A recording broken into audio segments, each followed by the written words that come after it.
One is, can you briefly describe simply what methylation is to listeners, which normally my exposure to it is around like heavy metal resistance in plants and that sort of thing.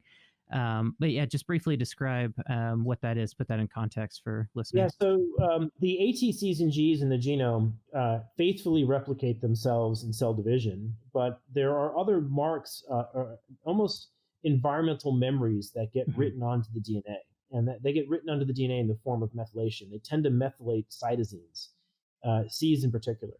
There is some methyl A that you see in bacteria, but the most common methylation pattern you see is a methylation signal that gets put on the cytosine. Now, there's a couple other forms of methylation on cytosine that I won't get into, but in neurons in humans, there's 5-hydroxymethylation, and there's a variety of other forms of methylation, but it's still all working on the cytosine base, just different methyl groups hanging off of it.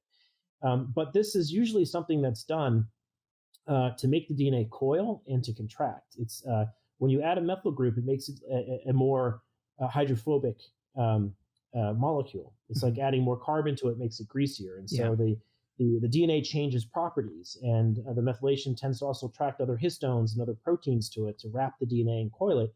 And a lot of gene expression is based on just uncoiling the DNA, getting these histones to move out of the way, getting the DNA to relax so that an RNA polymerase can come in and start to express a gene. So you tend to find the regions of the genome that are getting silenced get heavily methylated. The cytosines get methylated. And then when they're getting expressed, they tend to erase that methylation pattern. Now, sometimes, in rare cases, this methylation is accidentally heritable.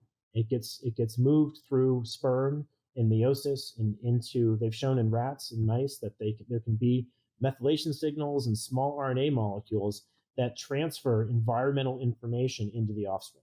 It's a very, very subtle effect. You need very large N numbers to really prove this, and it's probably a minority of the heritability that's going on in genetics, but it's fascinating.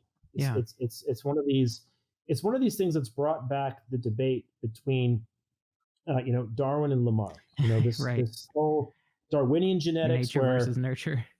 Exactly. It's back, and it's good that it is back. It's been a long time. Lamarck was silenced for many years, but the reality is a little bit of Lamarck was right, and that there are aspects of your environment that will get written onto your DNA, and a small portion of that may in fact find its way into the offspring, such that the environment can actually change the genetic outcome in future generations. But again, it's a very subtle effect, and not nearly as powerful as the mutations you might see that are actually written faithfully into the DNA. Yeah, the thing that pops up in my mind to conceptualize this in a totally different way. My wife is a mental health therapist. It reminds me of the concept of intergenerational trauma.